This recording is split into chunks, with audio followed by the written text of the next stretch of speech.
자, 우리 잠언 11장 16절부터 보는데요. 여기에서 은혜로운 여자는 명예를 지닌다라는 말로 시작합니다. 그렇죠. 아마 최고의 여인은 우리 잠언에서 많이 등장하듯이 현숙한 여인, 은혜로운 여인, 현명한 여인, 지혜로운 여인 이렇게 될 수 있겠습니다. 은혜로운 여자는 하나님께 은혜를 받은 사람으로서 은혜를 베푸는 사람이기도 하죠.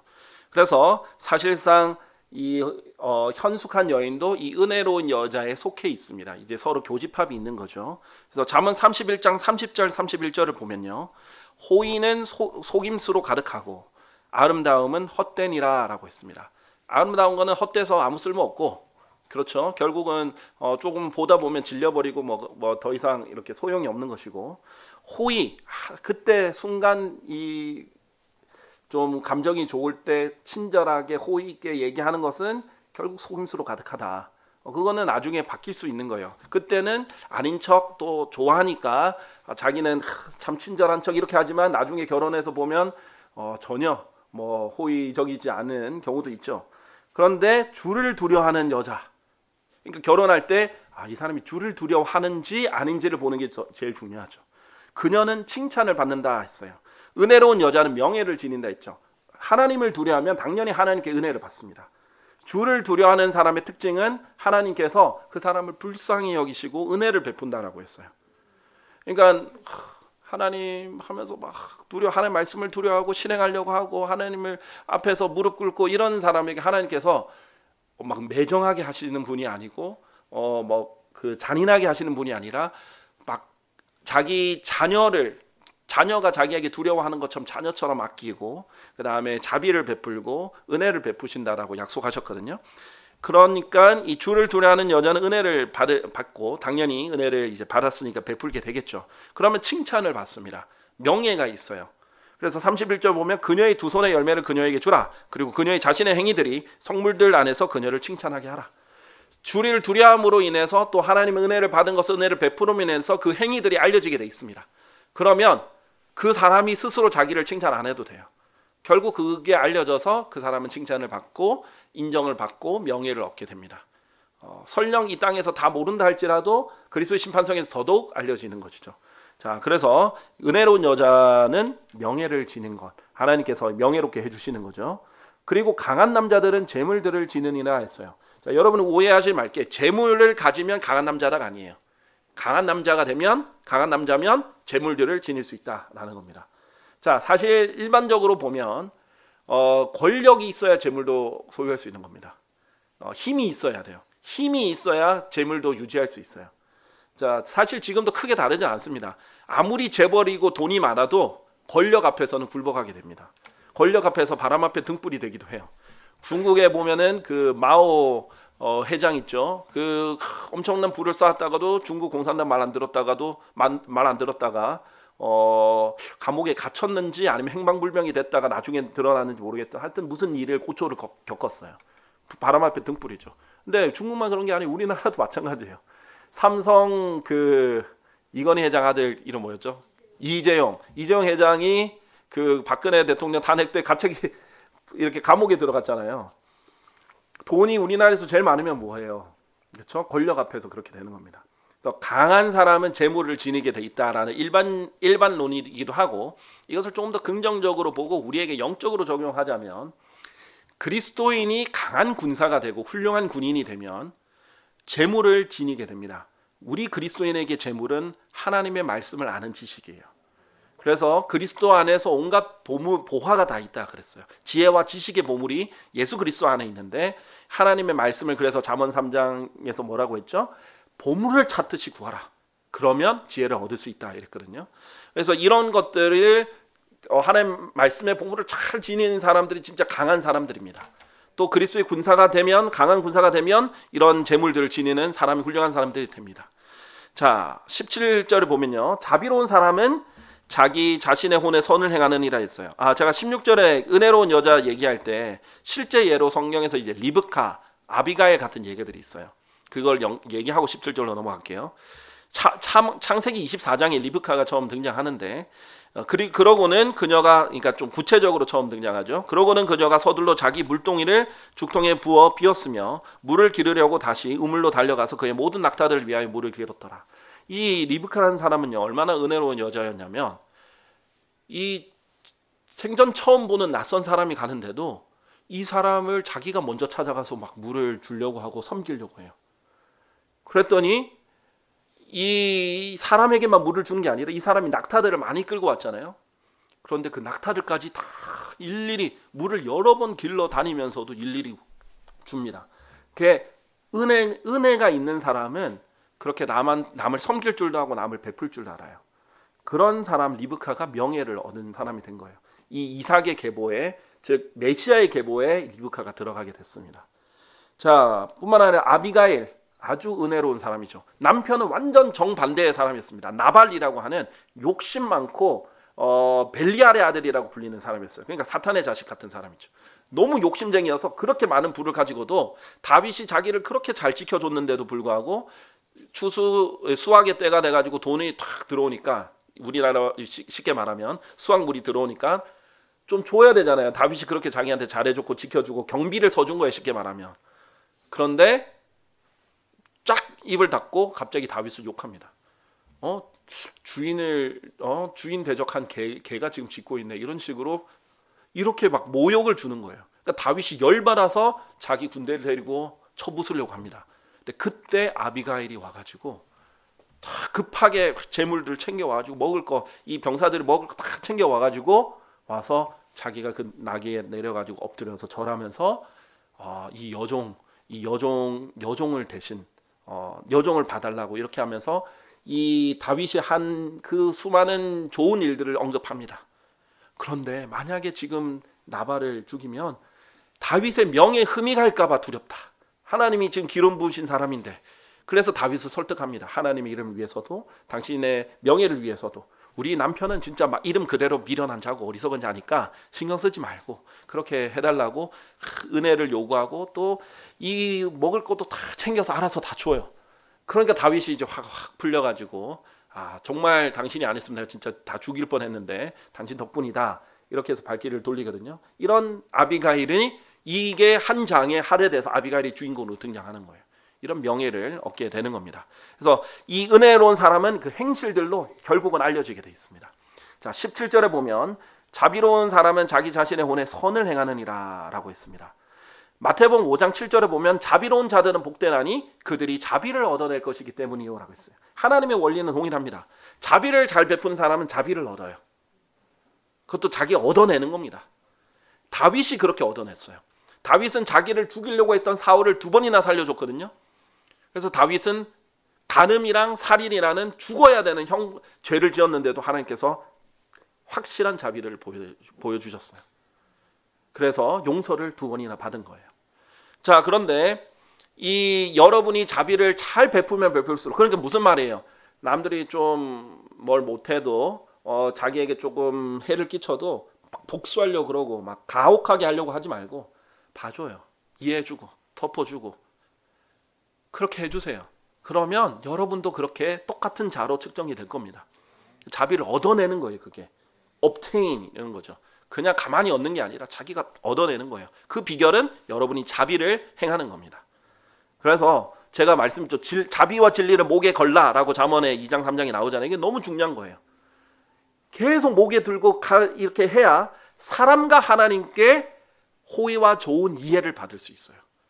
그럼 사람들이 나를 좀 더 이해해 주거든요. 근데 내가 다른 사람 이해 안 해주고 무조건 칼같이 막 정죄했으면 다른 사람도 나 절대 안 이해해 줘요. 그러니까 호의도 없고 좋은 이해를 얻으려면 자비를 잘 베풀고 또 진리대로 행해야 됩니다. 그런데 잔인한 자는, 잠언 11장 17절을 보니까 잔인한 자는 자기 자신의 육체를 괴롭게 한다라고 그랬어요. 우리 에베소서 5장 30절에 보면 우리가 그분의 몸과 그분의 살과 그분의 뼈들의 지체들이기 때문이라 라고 되어 있습니다. 우리 영적으로 보면 우리는 그리스도의 몸의 일부고 지체입니다. 근데 우리 중에 잔인한 사람이 있잖아요. 그러면 그리스도의 몸을 괴롭게 하는 거예요. 그리고 개인적으로 보면요, 일단 개인적으로 적용하면요, 자비를 잘 베푼 사람은요 걱정 없이 잘 잡니다. 스트레스 받을 게 별로 없어요. 용서하는 사람은 오히려 잘 자요. 그런데 악을 행한 사람은 잠을 잘 못 자요. 그리고 잔인한 사람은 일을 가면서 잠을 못 자요. 누구한테 더 해를 끼치지 못해서 더 잠을 못 자요. 복수하고 싶은데 그것 때문에 불타서 잠을 못 자요. 근데 오히려 피해를 받았어도 자비를 베푼 사람은 잘 자요. 건강에도 영향을 끼친다 이겁니다. 그런데 이 사람은 자기 육체를 괴롭게 하는데 좀 더 영적으로 우리에게 직접 교리로 적용하면 그리스도의 몸에 속한 지체들이 잔인해서, 그러니까 서로 은혜를 베풀고 자비를 베풀고 서로 사랑하는 게 아니라 미워하고 증오하고 잔인하게 되면 그리스도의 몸 전체를 괴롭게 만드는 거예요. 그런 사람이 되면 안 되겠죠. 자, 잠언 11장 18절에 보면 사악한 자는 속임수로 가득한 일을 수행하느니라. 그러나 의를 뿌리는 자에게는 확실한 보상이 있느니라. 자, 고린도후서 9장 6절에 보면요, 이 원리가 나옵니다. 우리 하나님이 절대 변하지 않는 원리 중에 하나를 뿌리는 대로 거둔다라는 거예요. 그러면 뿌리는 것을 거두게 돼 있습니다. 이게 이제 수학의 법칙이기도 한데 뿌리는 것을 거두는 거예요. 그러니까 내가 콩 심으면 콩 나고 팥 심으면 팥 나는 거죠. 내가 의를 심으면 의를 거두고 악을 심으면 악을 거두게 된다는 겁니다. 근데 같은 종류만 걷는 게 아니라 내가 심는 만큼 비례해서 거둔다는 거예요. 심는 것보다 더 많이 거두는데 내가 적게 심으면 적게 거두고 많이 심으면 많이 거둔다는 거예요. 그래서 고린도서 9장 6절 다만 내가 이것을 말하노니 인색하게 뿌리는 자는 또한 인색하게 거둘 것이요 넉넉하게 뿌리는 자는 또한 넉넉하게 거두리라는 것이라. 하나님의 원리예요. 그러니까 우리가 어디에 투자를 해야 되냐 이거죠. 우리의 시간과 에너지, 돈 이런 모든 것을 어디에 투자를 해야 되느냐. 갈라디아서 6장에는 뭐예요? 6장 7절 8절 속지 말라. 하나님께서는 농락당하지 아니하시느니라. 이는 사람이 무엇을 뿌리든지 그가 그것 또한 거둘 것이기 때문이라. 이는 자신의 육신에 뿌리는 자는 육신으로부터 썩는 것을 거두기 때문이라. 그러나 성령께 뿌리는 자는 성령께로부터 영원한 생명을 거두리라. 자, 우리가 뿌려야 되는 것은 성령입니다. 영적인 일, 특히 성령께서 주조하시는 그 일에 뿌리면 열심히 뿌리면 뿌릴수록 거기에서 거두는 거예요. 얼마나 수지 맞는 장사입니까? 자, 세상의 투자는 실패할 수도 있어요. 그런데 성령님께 투자하고 성령님께 뿌리는 사람은요 반드시 거두는데 더 많이 거둬요. 그런데 이게 영원한 생명을 가졌어요. 그러니까 영원히 지속되는 생명력이 있는 것을 거둡니다. 그렇기 때문에 이걸 구원받는다는 말이 아니에요. 영원한 생명이 있는 것을 거두게 되는 거예요. 그러니까 지속되는 거예요. 영원에 가서도 남을 그런 것들을 거두게 되는데 얼마나 남는 거예요. 만약에 여러분이 삼성 주식에 투자하면 투자할수록 무조건 수익을 낸다 그러면 누가 안 하겠습니까? 그것보다 더한 게 성령님께 투자하는 거예요. 성령님께 뿌리면 더 많이 거둔다. 그래서 의를 뿌리는 자에게는 확실한 보상이 있다라는 거예요. 하나님이 성령 안에서 의와 화평과 기쁨이 있는데 그게 하나님의 왕국이라고 했거든요. 여기에 열심히 뿌리면 되는 거예요. 그럼 의를 뿌리면 반드시 확실한 보상을 주시는데 남들이 다 악한 일을 해도 자기는 의를 행하고 자기는 선한 것을 행하고 그리고 옳은 일을 행하고 진리를 선언하고 복음을 선포하고 이렇게 하면 반드시 확실한 보상을 얻는다는 겁니다. 시편 126편 5절은 눈물들을 흘리며 씨를 뿌리는 자들은 즐거움으로 거두리로다. 약속이에요. 막 울면서 기도하면서 씨를 뿌렸어요. 근데 하나님께서 기쁨으로 다 거두게 해주신다는 겁니다. 그래서 이것은 하나님께서 농락당하지 않으세요. 보세요. 사악한 자는요 속임수로 가득한 일을 수행해요. 왜 사람들이 범죄를 저지르는지 아세요? 범죄자들의 가장 큰 특징 중에 하나는 불로소득. 노력하지 않고 돈을 벌기 원해요. 자동으로 소득이 나든지 아니면은 내가 일한 건 요만큼인데 소득은 이만큼 나든지 노력을 안 해도 어쨌든 이익을 얻으려고 하니까 불법을 저지르는 거거든요. 그러니까 속임수를 할 수밖에 없어요. 속여야 되고 잘못을 저질러야 돼요. 그런데 의로운 자가 의를 뿌리면 느린 것 같아도 반드시 확실한 보상이 있다는 거예요. 하나님 약속입니다. 즐거움으로 거두게 되실 겁니다. 자, 그 다음에 잠언 11장 19절에 보면요. 의가 생명을 향하는 것 같이 악을 추구하는 자도 이처럼 악을 추구하다가 자기 자신의 죽음에 이르느니라. 그렇죠? 의를 행하면 의가 점점 우리를 인도한다라고 했죠. 이 길을 생명으로 자꾸 향하고 인도하고 선한 것으로 인도해서 점점 그 길이 밝게 빛납니다. 그런데 악을 추구하는 자는 계속 악을 추구하다가 결국 어디로 인도받아요? 죽음에 이르는 겁니다. 그 로마서 6장 7장 8장에서도 강조하는 게 그거죠. 영적으로 생각하게 되는 것은 생명으로 향하고요. 근데 육신적으로 생각하게 되는 것은 사망으로 향하는 겁니다. 하나님께로 가는 것은 생명이 있고 마귀와 죄로 향하는 것은 죽음이 있어요. 사망이 있어요. 당장 안 죽어도 점점 사망을 향해서 가요. 죽음과 미움과 증오와 악함과 사악함, 속임수 이런 것들이 가득한 길로 계속 가게 돼 있습니다. 그러나 하나님이 원하시는 그리고 의로운 것들을 행하면 생명으로 가고 더 많은 생명력 넘치는 이 땅에서도 생명을 더 풍성하게 누리면서 살 수 있게 돼요. 자, 그것이 여러분이 무엇을 선택하느냐에 달린 거예요. 그러니까 뭐예요? 의를 선택하는 사람은 지혜롭고 악을 선택하면 그 어떤 학위를 가지고 IQ가 높아도 무조건 어리석은 거예요. 왜냐하면 의는 반드시 보상을 얻고 악은 반드시 형벌을 받게 되어 있습니다. 이게 하나님이 계시기 때문에 가능한 겁니다. 권선징악이 하나님이 계시기 때문에 시기는 달라질지언정 심지어 이 땅에는 완전히 이루어지지 않을지언정 하나님께서 반드시 그리스도의 심판석이든 아니면 세상 사람들은 백보자 심판에서든 반드시 이것은 결산이 돼요. 이것이 이런 믿음을 가지고 성경을 보고 영혼을 알면 지혜로운 삶을 사는 거죠.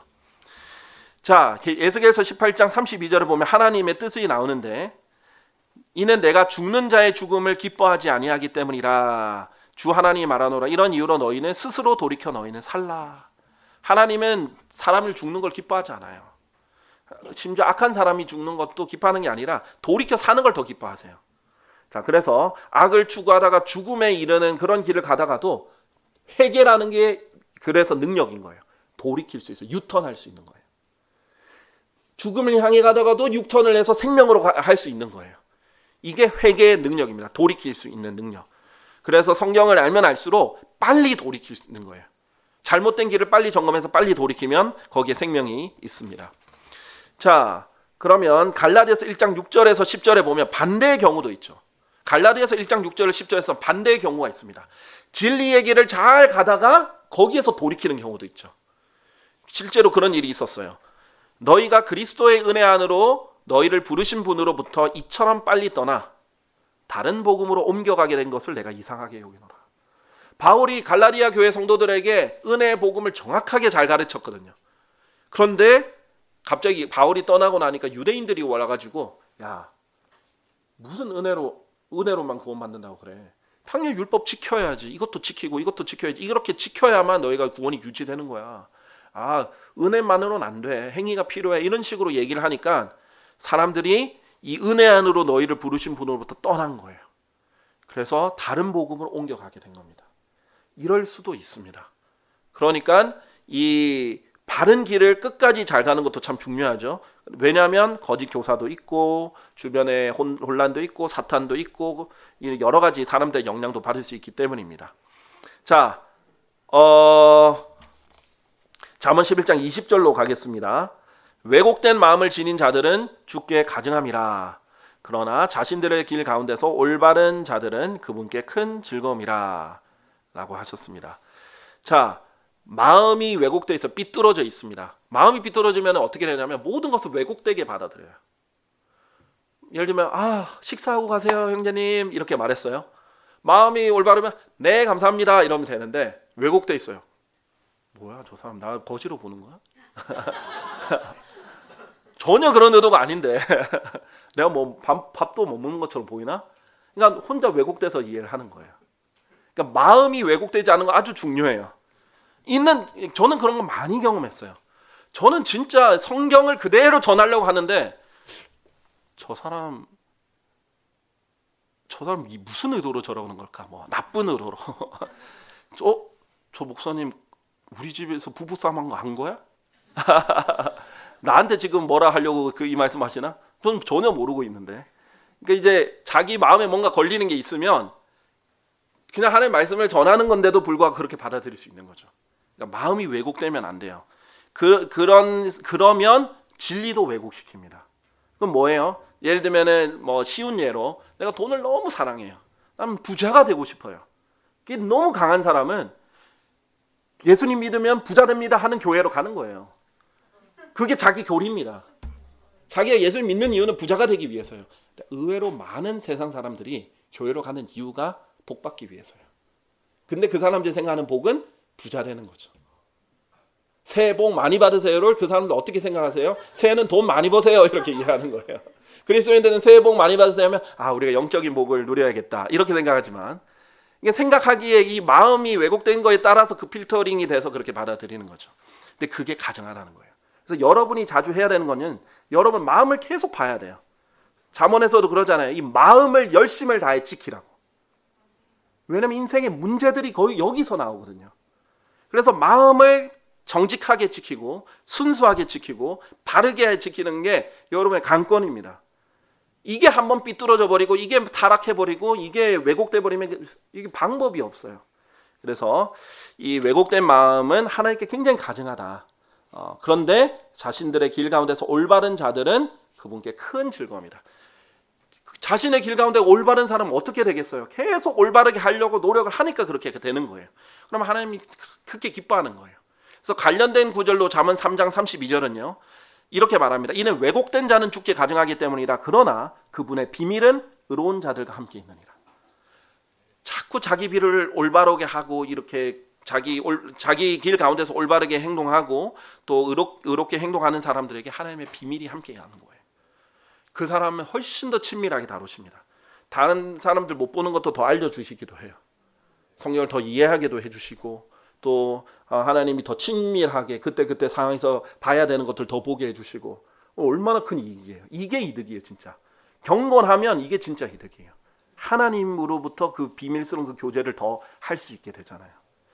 자, 잠언 8장 7절 이는 나의 입이 진리를 말할 것이기 때문이라. 바른 지혜는 진리를 말하는 입인데 사악함은 나의 입술에 가증함이라.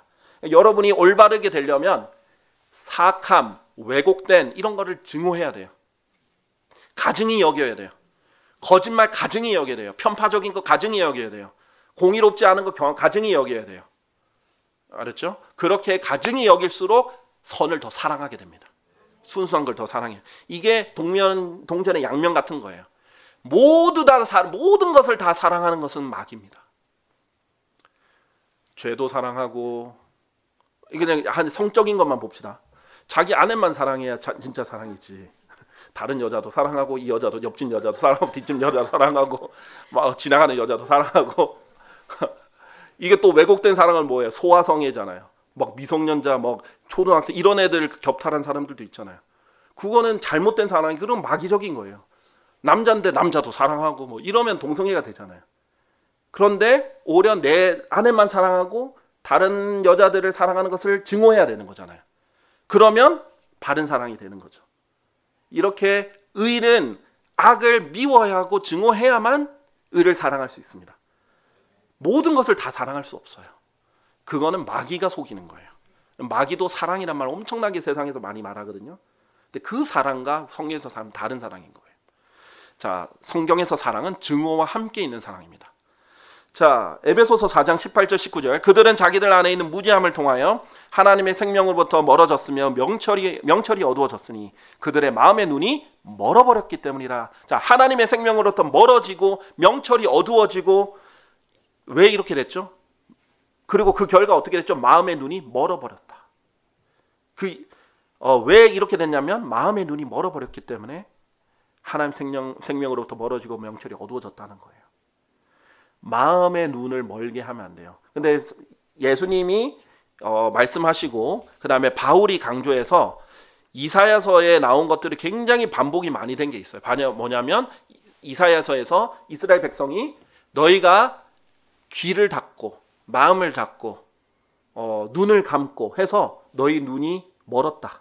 너희는 눈이 멀었고 귀를 말해도 못 알아듣고 마음도 닫혀 있어서 이해할 수도 없고 왜 그러냐? 너희가 눈을 감았고 너희가 마음을 닫았고 너희가 귀를 닫았기 때문이라는 걸 얘기해 주세요. 그러니까 그렇게 되면 마음의 눈이 멀어버리면 하나님의 생명으로부터 멀어지고 명철 어두워지고 감각들도 상실하고 자기를 음탕하며 내어주고 욕심으로 모든 불결함 행하고 끝이 없이 계속 악으로 죄로 가는 거예요. 그래서 마음을 잘 지키는 사람들이 돼야 되겠습니다. 자, 그러면 잠언 11장 21절에 손에 손을 잡을지라도 사악한 자는 형벌을 면하지 못하리라. 그러나 의로운 자들의 씨는 구출되리라. 예전에 이 노래 있었죠. 손에 손 잡고 뭐를 넘어서 강을 넘어서 벽을 넘어서 네, 벽을 넘어서 그 노래 부르는 그때 그 올림픽 때 부르고 이렇게 했던 취지가 뭐냐면 우리는 하나다. 전 세계 하나다. 연합의 취지였습니다. 근데 세상 사람들 그걸 매우 감동스럽게 봐요. 그래, 우리는 하나야. 근데 성경적으로 보면 굉장히 경악할 만한 일입니다. 성경은 분리하고 성별하기를 원해요. 세상은 너무 죄덩어리거든요. 그걸 마귀가 통치하고 있거든요. 악한 것이 너무 많거든요. 근데 손에 손만 잡으면 뭐든지 다 장애물 넘어가고 벽도 넘어가고 바다도 건너고 뭐 모든 것을 다 할 수 있을 것처럼 하잖아요. 그래서 정치인들이 가장 많이 하는 슬로건 중에 하나가 뭐예요? Together. 영어로 together. 우리가 함께하면 할 수 있습니다. 여러분과 함께하면, 국민과 함께하면, 누구와 함께하면 할 수 있습니다. 이 지지자들이 함께하면 됩니다. 끌어들이려고, 동참하게 하려고. 근데 죄에 동참하면 죄의 동참자들이 되는 겁니다. 아무리 연합을 많이 해서 세력을 넓히더라도요, 죄를 지으면 형벌을 면하지 못합니다. 결국 어떻게 돼요? 예수님 재림할 때 전 세계가 연합해요. 손에 손을 잡고 진짜 예루살렘에 쳐들어가 가지고 이렇게 하나님을 대적하려고 왔다가 예수님이 재림하면서 다 쳐부수거든요. 그러니까 아무리 많이 연합해도 소용없습니다. 근데 세상은 믿음이 없으니까 뭐예요? 눈에 보이는 것만 보잖아요. 그러면 세력이 커지고 많아지면 최고예요. 군대도 사람들 숫자가 많으면 최고고, 무기도 강한 무기가 많으면 최고고, 경제도 이익이 많이 나고 수치가 높아지면 최고고, 자꾸 눈에 보이는 그런 숫자에 민감하거든요. 그리고 연합하고 세력을 넓히는 것에 민감해요. 그래서 뭐 조합을 만들고 뭐 이렇게 하는데 그런 것은 하나님한테 의미가 없는 행동입니다. 형벌은 면하지 못합니다. 오히려 나는 죄를 안 지었다가 죄를 지은 사람이랑 손을 잡았을 때 같이 벌 받아요. 이스라엘의 여호사밧 왕이 그랬습니다. 여호사밧 왕은 의로운 왕이었어요. 그런데 유다의 왕이었는데 북이스라엘 왕은 악한 왕이거든요. 근데 여호사밧 왕이 이 이스라엘 왕 아합 왕이랑 손을 잡았어요. 그러니까 하나님께서 여호사밧도 같이 치셨습니다. 나중에는 한번 아합 왕이랑 연합했다가 호되게 혼났거든요. 그런데 아합의 자손이라 또 연합했다가 여호사밧이 완전히 또 혼나는 일이 또 발생을 했죠. 여호사밧은 의로웠지만 악한 사람이랑 손을 잡아서 형벌을 받은 거예요. 그러니까 성별이 중요한 겁니다. 성별해서 의로운 사람들끼리 연합하는 것은 좋아요. 진리 안에서 연합하는 것은 좋습니다. 그러나 그러지 않은 사람들과 연합하는 것은 안 돼요. 그래서 아무리 혼자 있어도 의로운 자들의 씨는 구출됩니다. 의로우면 무조건 구출돼요. 그래서 하나님 책임지세요. 연합해서 세력이 커져서 안전한 게 절대 아닙니다. 전도서 4장 12절. 그런데 의로움 가운데서 연합하는 건 힘이 있어요. 그리고 만일 누군가가 그를 대적하여 제압한다면 둘이 그를 대항하리라. 여기서 둘이 혼자보다 낫다라는 문맥에서 나온 거예요. 그런즉 세 겹으로 된 끈은 속히 끊어지지 아니하리라. 자, 의로운 가운데서 서로 연합하는 건 힘이 있어요. 그럴 때는 또 강하고 결속력이 있죠. 그래서 무조건 연합이 다 안 좋다는 건 아니고 악한 연합이 안 좋다는 겁니다. 자, 이사야서 8장 9절 12절에 이런 예언이 있습니다. 오 너희 백성들아 너희끼리 연합하라. 하나님이 너희끼리 연합해봐라 백성아. 그럼에도 너희는 산산이 부서지리라. 그리고 먼 나라들에 속한 너희 모두여 귀담아 들으라. 너희 자신을 동염해라. 그럼에도 너희는 산산이 부서지리라. 너희 자신을 동염해라. 그럼에도 너희는 산산이 부서지리라. 다시 한번 강조하는 거죠. 12절 이 백성이 동맹이라 말할 모든 자들에게 너희는 동맹이라 말하지 말라. 또한 너희는 그들이 두려워하는 것을 두려워하지 말고 무서워하지도 말라 그랬어요. 옳지 않은 것에 연합하고 자신을 동여매고 그래도 하나님께서 다 부숴버리겠다는 거예요. 그래서 동맹하지 말라는 거예요. 그만큼 연합이 무서운 부분이다라는 것을 알고 넘어가겠습니다. 자, 잠언 11장 22절에 보면요. 돼지코에 있는 금 장신구 같이 분별이 없는 어여쁜 여자도 그러하니라 라고 했습니다. 네, 맞죠. 지난번에 이제 여자 관련된 설교했을 때도 잠깐 설명을 했지만은 이제 하나님께서 어여쁜 여자를 금 장신구에 비유했습니다. 그냥 예쁨은 금 장신구예요. 근데 아무리 예뻐도 분별이 없으면 그냥 돼지 코에 있는 것밖에 안 된다라는 거죠. 돼지 코에 아무리 예쁜 금 장신구 있어도 어울리지가 않죠. 어울리지가 전혀 않는 겁니다. 그리고 소용도 없고 이런 것은 헛된 것에 이제 불과한 거죠. 자, 잠언 11장 23절로 넘어가서요. 의로운 자들의 열망은 선할 뿐이라 그러나 사악한 자들의 기대는 진노니라. 기도 응답과 관련이 있습니다. 하나님께서 내가 너희 안에 너희가 내 안에 있으면 기도하라. 그러면 내가 그 기도를 응답하겠다. 들어주겠다 약속했거든요. 요한복음 15장에. 그런데 그 말을 다시 한번 말씀할 때 내 말들이 너희 안에 거하면 너희가 원하는 것을 무엇이나 구하라. 그럼 그것이 이루어지리라 라고 했거든요. 무슨 말이냐면 하나님의 의로운 말씀들로 가득 차여서 그게 거하는 사람은 그 사람이 열망하는 것도 선해요. 그래서 의로운 자들의 열망은 선할 뿐이라 라고 했죠. 그러니까 어차피 우리 존재가 그렇게 의로운 게 아니기 때문에 의로운 말씀으로 가득 차여져 있을 때 우리의 그 기대, 선할 열망은 선해요. 그런 선한 열망은 하나님 뜻과도 부합해요. 그럼 하나님 그 기도를 응답해 주시는 겁니다. 그런데 어때요? 23절. 그러나 사악한 자들의 기대는 진노니라. 사악한 자가 뭔가 기대하고 있잖아요. 그건 하나님이 진노를 퍼부어서 부숴버리는 거예요. 설령 그것을 잠시 이루는 것처럼 보인다 할지라도 다 산산조각 무너뜨려 버리시는 거예요. 진노를 쏟아내는 거죠. 자, 그러니까 그래서 하나님께서 정욕에 쓰려고 구하는 것들 안 들어주신다는 거예요. 그거는 바른 마음 상태가 아니고 하나님 말씀으로 채워져 있어서 선한 열망을 한 게 아니기 때문이에요. 그건 악한 정욕이고 욕구일 뿐이에요. 그런 것들은 기도응답을 안 해주시는 게 오히려 축복입니다. 그게 되면 오히려 그건 진노받을 일들이 돼버리는 거예요. 그런데 정말 하나님 말씀으로 가득 차 있으면 정말 하나님이 원하는 것들을 구하는 사람들이 있어요. 그러면 기도응답을 잘 받고 기도응답 노트도 적어가면서 하나님께 간증하고 찬양할 게 너무 많아지는 거죠. 그런 여러분들이 됐으면 좋겠어요. 자, 24절. 흩어져도 여전히 늘어나는 일이 있느니라. 그리고 과도하게 아끼는데도 오히려 빈궁으로 향하는 일이 있느니라. 25절. 관대한 호는 윤택의 질이라. 그런즉 물을 주는 자는 자신도 물을 받으리라. 아멘. 하나님이 지금 관대함과 인색함에 대해서 얘기하고 있습니다. 계속 흩어요. 자기가 가지고 있는 계속 나눠주는 거죠. 흩어졌는데도 여전히 늘어나는 거예요. 하나님은요, 나눠주고 이 관대하게 하는 사람들한테 더 많이 주세요. 그 사람한테 더 맡기세요. 그래? 이런 속담이 있거든요, 미국에. 하나님께서 돈을 주는 사람을 보면 하나님께서 돈에 대해서 어떻게 생각하는지 알 수 있다라고 돼 있어요. 긍정적인 면도 있고 부정적인 면도 있습니다. 근데 어떤 사람이 신실해요. 돈을 잘 청지기로 잘 관리해서 하나님이 원하는 곳에 써요. 하나님의 사역에도 쓰고 성교에도 쓰고 성경에도 쓰고 또 어려운 사람 있는데도 도와주고 이렇게 관대하게 흩어요. 그럼 하나님께서도 더 늘어나게 해주시고 더 잘 관리하기도 해주실 수 있어요. 그렇게 하나님께서 뿌린 만큼 더 거두게 하시죠. 그런데 오히려 과도하게 아껴요. 인색해요. 그 자린고비처럼. 그러면 오히려 빈궁으로 향하는 일도 있다는 거예요. 그러니까 적절히 잘 아껴서 씀씀이를 좀 줄이고 낭비하지 않는 건 좋은데 절대 아무한테도 안 주려고는 그러는 거예요.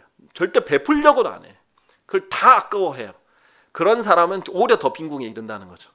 그러면서 25절에 관대한 호는 윤택해지리라. 하나님께서 관대한 사람은 윤택하게 해주는 거예요. 하나님께서 더 부어주시고 더 풍족하게 해주시고 우리가 지금 재물도 그렇지만 영적으로도 더 풍족해집니다. 여러분 성경을 가르쳐주면 가르쳐줄수록 여러분이 더 성경적으로 부유해집니다. 여러분의 성경에 있는 보물들을 나눠주면 나눠줄수록 더 부유해져요. 지혜도 가르쳐주면 가르쳐줄수록 더 배웁니다. 여러분의 복음을 전하면 전할수록 복음의 가치를 더 잘 알아요. 그리고 더 혼들의 그 귀한 그 가치를 더 알아요. 또 상급도 더 많이 알아요. 마찬가지예요. 돈도 그냥 도구로 그렇게 쓰라는 거예요. 모든 영역에 있어서 관대해지라는 거예요. 그러면 하나님께서 윤택하게 해준다. 물을 주는 자는 자신도 물을 받아요. 남이 목말라 있는데 나 물 한 통밖에 없네. 안 줘야지. 이러면은 못 받는 거예요. 나중에 자기가 목마를 때. 근데 이 사람 목마르니까 나도 자기가 마실 거 나눠주는 거예요. 그러면 자기가 목마를 때 또 받게 되는 것이고. 자, 26절에 곡식을 움켜쥐는 자는 백성이 그를 저주하리라. 그러나 곡식을 파는 자의 머리 위에는 복이 있으리라 라고 했어요. 이 정확하게 해당되는 게 요셉입니다. 요셉 때 어떻게 했습니까? 하나님께서 요셉에게 미리 꿈을 통해서 알려주셨단 말이에요. 온 세상이 지금 7년 동안 풍족해지다가 그 다음에 7년 동안 흉년이 들 거다. 미리 대비했죠. 그래서 요셉은 악을 미리 보고 하나님 경고를 받아서 열심히 실행해서 모아놨습니다. 그랬더니 흉년이 드니까 어떻게 돼요? 이집트에는 계속 곡식이 있는 거예요. 그러니까 1년, 2년 이렇게 지나니까 전 세계에서 곳곳에서 사람들이 옵니다. 그러니까 어떻게 해요? 정당한 그 대가를 받고 팔죠, 곡식을. 그런 사람들 너무 고마워하는 거예요. 왜냐하면 그 당시에는 돈을 주고도 곡식을 못 사요. 먹을 게 없어요. 그런데 정당하게 팔아주는 거예요. 그냥 무조건 주는 것도 아니고 필요한 사람들 잘 파는 거예요. 그러니까 요셉이 높아지고 알려지고 이렇게 하는 거예요. 파로가 모든 것을 다 맡겼어요. 요셉은 하나님께로부터 호의도 받고 백성들에게도 축복을 받았던 사람들입니다. 그런데 만약에 요셉이 절대 안 팔아. 내가 이거 시세 더 오를 때까지 쥐고 있을 거야. 1년만 더 지나면 3배로 더 오를걸? 이렇게 했으면 사람들이 엄청 저주했겠죠. 하나님도 야, 네가 잘해서 그렇게 모은 게 아니잖아. 내가 알려줘서 그렇게 한 거잖아. 내가 너한테 백성들한테 베풀어서 하나님이 위대하시다는 거 알리라고 준 거지. 너 그렇게 아껴가지고 막 사람들한테 이익을 막 착취해내려고 내가 그렇게 준 거 아니잖아. 복 안 줘. 이렇게 하실 수 있다는 거죠. 모든 행동의 우리의 근본에는 하나님께 어떻게 하면 잘 보일 것인가. 이것이 근본입니다. 그래서 관대하고 잘 베풀고 필요할 때 움켜쥐지 않고 나눠줄 줄 알고 이러는 사람은 복을 받고 저주받지 않고 윤택해진다. 이것이 24, 5, 6절의 이제 문맥이죠. 38절 누가복음 6장 38절 누가복음 6장 38절에 이렇게 돼 있습니다.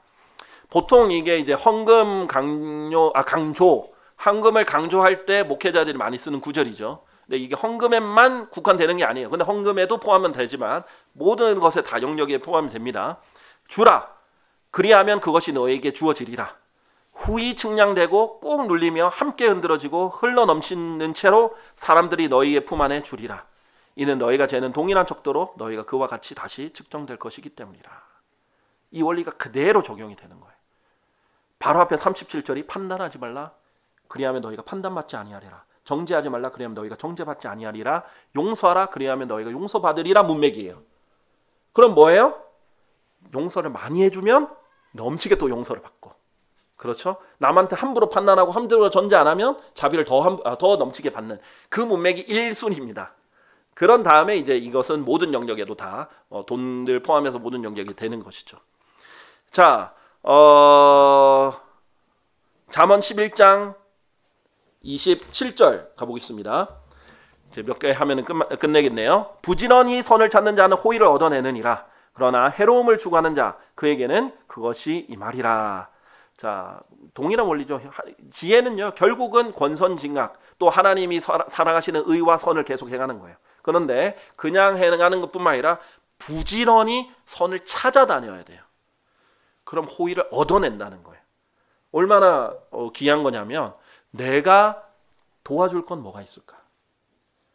내가 저 사람을 어떻게 세워줄 수 있을까? 저 사람에 어떻게 힘을 줄 수 있고 위로를 줄 수 있을까? 내가 저 사람을 위해서 기도해야 될 게 무엇인가? 내가 할 수 있는 게 무엇인가? 열심히 찾아다니는 사람은요 하나님께 호의를 얻어내는 거예요. 사람들에게도 얻어내는 거예요. 적극적이어야 됩니다. 부지런히 그렇게 찾으라는 거죠. 그런데 해로움을 추구하면은 해로움이 결국 그 사람 머리 위에 다시 돌아가는 거죠. 하나님이 다 돌려주십니다. 잠언 11장 28절 자신의 재물들을 신뢰하는 자는 쓰러지리라. 그러나 의로운 자는 가지처럼 번창하리라 라고 했습니다. 재물을 절대 신뢰하면 안 된다. 성경에서 말하는 거는요 강한 남자는 재물을 지닐 수도 있고 또 재물이 도움이 될 수는 있지만 재물을 신뢰하거나 사랑하면 절대 안 된다라고 말합니다. 재물을 신뢰하면 반드시 쓰러진다. 재물은 우리의 신뢰 대상이 아니에요. 이렇게 견고한 요새가 아니에요. 자기 생각에 견고한 요새일 뿐이에요. 반드시 쓰러집니다. 재물을 절대 신뢰하거나 숭배하면 안 된다는 거죠. 우리가 신뢰할 대상은 예수 그리스도 한 분뿐입니다. 근데 의로운 자는 가지처럼 번창하는 거예요. 자, 구약에는 조금 더 물질적인 것과 관련해 있고 신약에는 좀 더 영적으로 번창을 하는 거죠. 신구약의 물리적인 것과 영적인 차이가 있다라고 했죠. 자, 그 다음에 우리 시간상 조금 더 나아가서 잠언 11장 29절 보겠습니다. 자기 자신의 집을 공경에 빠뜨리는 자는 바람을 상속하리라. 그리고 어리석은 자는 마음이 지혜로운 자의 종이 되리라. 자, 어리석은 자는 자기 집을 공경에 계속 빠뜨리고 가족들에게 힘들게 만들고 어렵게 만들고 결국은 상속할 게 없어요. 아무것도 상속 못하게 됩니다. 집을 망하게 하거든요. 무너뜨리거든요. 그런데 어리석은 자는 마음이 지혜로운 자의 종이 됩니다. 그래서 아무리 재산을 많이 가지고 있었던 집안이라도요, 이 어리석은 자가 있음으로 인해서 집안도 망하고 상속받을 것도 없고 결국은 지혜로운 자의 종이 되고 이렇게 되는 거죠. 얼마나 지혜가 중요해요. 얼마나 어리석음이 피해야 될 악입니까? 그래서 우리가 잠언을 공부하는 거예요.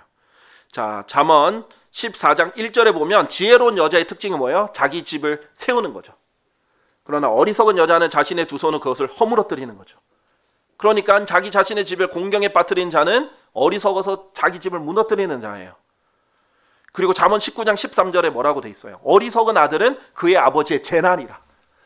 자식 잘못 두면 재난입니다. 재난. 뭐 태풍만 재난이 아니고 지진만 재난이 아니라 이것도 재난이에요. 근데 태어날 때는 누구나 다 어리석습니다. 성경에서 태어나면 다 죄인으로 태어난다 했죠? 그리고 어린아이에게는 뭐가 묶여 있다고요? 어리석음이 묶여 있어요. 그런데 매로 그걸 쫓아내야 된다 그랬어요. 훈육해야 된다 그랬고 어린아이일 때부터 마땅히 가야 할 길로 훈련시켜라라고 했어요. Train up a child. 근데 그 훈련을 소홀히 하고 매를 소홀히 하고 방치해두고 하는 말씀을 가르치지 않았다면 이 아이는 재난으로 성장할 겁니다. 그래서 반드시 가정에도 투자해야 돼요. 그래야 재난이 되지 않습니다. 자, 그리고 아내의 다툼들은 계속 떨어지는 물방울이라.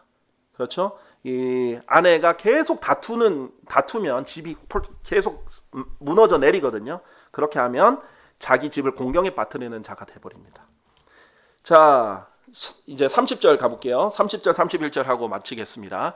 의로운 자의 열매는 생명나무요 혼들을 쟁취하는 자는 지혜로우니라 라고 했습니다. 자, 아주 그 훌륭한 구절이죠. 유명한 구절이기도 하고요. 자, 이게 뭐와 좀 연결해서 먼저 볼 수 있냐면요. 다니엘서 12장 2절에서 4절 한번 볼게요. 다니엘서 12장 2절에서 4절에 보면 그리고 땅의 진토 가운데 잠자는 자들의 많은 수가 깨어나리니 얼마는 영원한 생명이 이르고 얼마는 수치와 영원한 모멸에 이르리라. 그리하여 지혜로운 자들은 궁창의 광명같이 빛나리라. 궁창의 광명같이 빛난다. 그리고 많은 이들을 의로 돌이키는 자들은 별들같이 영원 무궁토록 빛나리라 합니다. 많은 이들을 의로 돌이키는 자들은 별들같이 영원 무궁토록 빛난다. 자, 우리가 복음을 전하면요, 두 가지 특징이 있습니다. 사람을 의로 돌이키는 것이고요, 그리고 그 사람에게 영원한 생명을 전달하는 거예요. 예수 그리스도가 나는 길이요 진리요 생명이라 라고 했고 생명 그 자체이시고요, 예수 그리스도가 의 그 자체입니다. 하나님의 의. 그런데 의로운 자의 열매는 생명나무라 했죠. 우리가 복음을 전하면 복음을 전할수록 어떻게 해요? 그 사람들을 의로 돌이키게 하고 그 사람에게 영원한 생명을 주거든요. 원래 생명나무가 영원한 생명을 주는 도구였어요. 그리고 그래서 그런 의미에서 구령자가 지혜롭다라는 말이에요. 왜냐하면 혼들을 쟁취하는 자는 지혜로우니라 라고 되어 있어요. 여기서 영어로 win its soul이거든요. 이거를 이제 어떤 성경에서는 혼들을 이겨오는 자는 지혜롭다 했는데 사실 이겨오다라는 말은 한국어가 아닙니다. 조합은 했지만은 이게 정확한 표현은 아니에요. 그런데 어떤 곳은 혼들을 얻는 자는 이래서 그냥 얻다라고 했어요. win, 영어로 win인데 그냥 얻는 게 아니에요. win은 쟁취해 오는 거예요. 투쟁을 통해서 막 싸움을 통해서 전쟁을 통해서 얻어내는 거예요. 그것을 한국어로는 쟁취한다라고 되어 있습니다. win. 그래서 여러분이 구령하고 복음을 전할 때는 어떻게 되는 거예요? 영적 전쟁을 하는 거예요. 이 마귀가 이 사람을 가만 놔두겠어요? 이 사람을 복음을 전해서 예수님께로 인도하면요, 새끼 빼앗길 앙금처럼 달려드는 게 마귀예요. 절대 안 뺏기려고 한단 말이에요. 그럼 이 사람한테도 영적 전쟁이 일어나는 것이고 강한 요새들도 생겨 있을 거고 하는 말씀을 자꾸 사용하면서 이 혼들을 전쟁을 치러가지고 얻어와야 된단 말이에요. 이것을 쟁취라고 합니다. 이게 구령이에요. 그래서 우리는 정말 현장에 나가서 복음을 전해야 돼요. 그래서 정말 그 전쟁을 통해서 혼들을 진짜 전쟁에서 이겨가지고 포로에서로 잡아서 와야 됩니다. 그런 사람은 지혜롭고 그 특징은 영원 무궁토록 빛나는 별들까지 우리가 되는 거예요. 그래서 많은 사람들을 의로 돌이키는 자들은요, 지혜로워서 하나님께서 더 많은 보상을 줘서 빛나게 됩니다. 영원 시대 가면요, 가장 빛나는 분은 예수 그리스도입니다. 예수님은 태양의 비유가 돼요. 그리고 우리의 집합제 교회는 달의 비유가 됩니다. 태양만큼 빛나진 않지만 달도 빛나죠. 근데 이제 개개인은 별들로 비유가 돼요. 그러니까 우리도 영원 시대 좀 빛나야 되잖아요. 근데 어떤 사람 빛이 거의 없는 사람도 있을 거예요. 수치스럽고 근데 빛도 없는데 빛이 없을 만큼 한 게 없어서 하나님이 성도들에 의는 이 세마포라고 하셨거든요. 그런데 아마포인데 라고 하셨는데, 이 옷을 우리가 성도들의 의로 영원 시대에 입는 옷을 만드는 건데 한 게 없으니까 빛도 없죠. 벌거벗었죠. 얼마나 수치스러워요. 옷도 하나님 주신 옷 입고 빛나고 이러면 영광스러운데 빛이라도 있으면 모르겠는데 빛도 없는데 벌거벗었어요. 그러면 아담처럼 되는 거예요. 아담 죄 짓고 나서 부끄러워서 숨었잖아요. 그렇게 수치스럽게 되는 것이. 그래서 구원받는 것이 땡이 아니라고 했죠. 끝이 아니에요. 영원히 하나님을 계속 섬겨나가야 정말 찬란하게 영원 무궁토록 별들같이 빛날 수 있습니다. 자, 그럼 마지막 31절 하고 마치겠습니다. 보라, 의로운 자는 땅에서 대갚음을 받을 것이요 사악한 자와 죄인은 훨씬 더 많은 대갚음을 받으리라 라고 했어요. 의로운 자도 땅에서 대갚음을 받습니다. 대갚는다라는 것은 중립적인 말이에요. 잘한 것도 대갚아지고 그 다음에 못한 것도 대갚아지는 거예요. 근데 하나님께서 의로운 자도 땅에서 그렇게 받게 합니다. 근데 사악한 자와 죄인은 훨씬 더 많이 대갚음을 받아요. 왜? 사악한 자와 죄인은 영원 시대로 넘어가서 하늘나라에 가지 않아요. 그러니까 이 땅에서 다 받죠. 그리고 이제 지옥에서도 받게 됩니다. 근데 의로운 자는 땅에서 못 받아도 하늘에서 또 받을 수 있거든요. 근데 땅에서도 대갚음을 받긴 받아요. 네. 근데 완전히 못 받은 거는 하늘에서 더 많이 받을 수 있겠죠. 근데 베드로전서 4장 18절이 이게 일맥상통한 연결 구절입니다. 만일 의로운 자가 겨우 구원받는다면 불경건한 자들과 죄인들은 어디에서 나타나겠느냐라고 얘기를 합니다. 자, 하나님께서 올바른 자들, 그 다음에 의로운 자들은요, 일부러 더 여기서 징계하시고 책망해서 겨우 구원받게 해요. 근데 불경건한 자들, 이런 사람들은 하나님이 의로운 자들도 이렇게까지 책망해서 이 땅에서 고생시키면서 내가 잘못한 거 다 받게 하시는데 이 불경건한 자들과 죄인들을 얼마나 더 받게 하시겠냐는 거예요. 그러니까 이 사람들 우리 걱정할 필요 없어요. 걱정해주지도 말아요. 재벌들 그렇게 잘못된 것들을 많이 하는데도 부자다 시기할 필요도 없고 신경 쓸 필요도 없어요. 그 사람한테 더 많이 대갚음 받습니다. 악한 정치인들, 악한 압제자들 걱정할 필요 없어. 더 많이 대갚음 받아요. 나만 똑같이 악을 행하지 않으면 돼요. 그리스도인들은 잘못하면 시기가 나서 실족할 수 있어요. 나도 똑같이 해버려야지 이렇게 할 수 있으니까 그러지 말고 반드시 하나님께서 다 대갚음 해주신다는 기억하고 의롭게 사는 것을 항상 선택하시길 바랍니다. 네, 우리 다 같이 일어나셔서요, 찬송가 부르시고 우리 예배를 마칠 텐데요. 찬송가 152장 내게 참 귀한 예수 함께 찬양을 하도록 하겠습니다. 찬양하고 제가 기도하고 마치겠습니다. 152장입니다.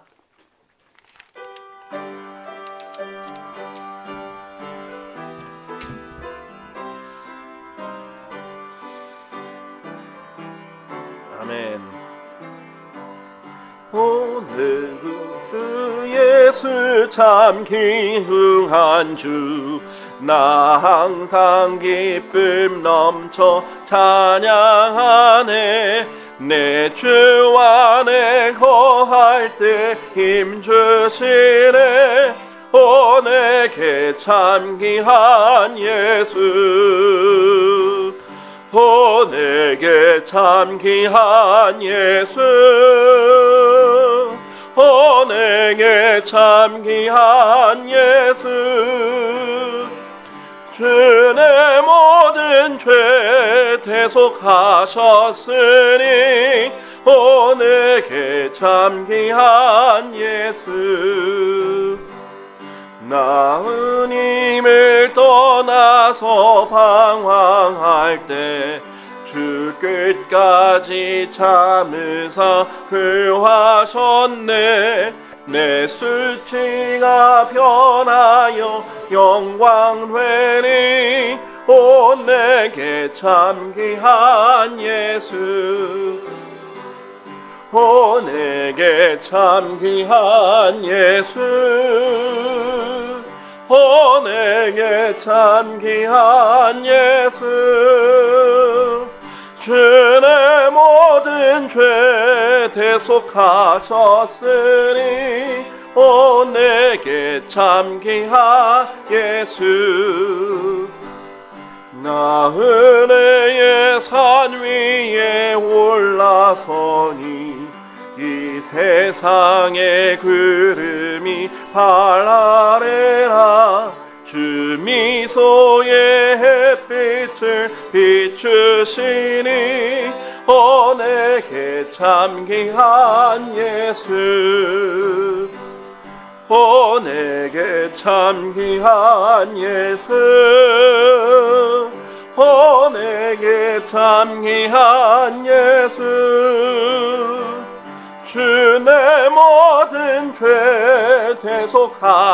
대속하셨으니 오 내게 참 귀한 예수 내 주님이 예비한 천국 있네 주 은혜를 힘입어 올라가니 주인자한 그 얼굴 나 배울 때 오 내게 참 귀한 예수 오 내게 참 귀한 예수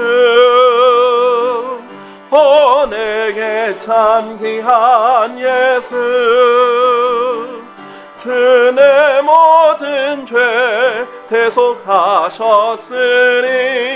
오 내게 참 귀한 예수 아멘. 기도하겠습니다.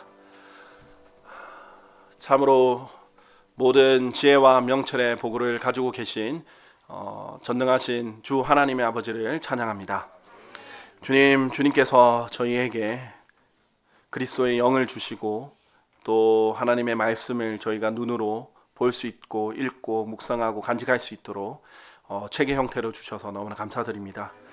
주님, 정말 이 세상에는 너무나 많은 속임수가 있고 또 혼란스럽고 악한 상황들이 많이 있습니다. 수많은 유혹이 있고 덫이 있고 올무가 있습니다.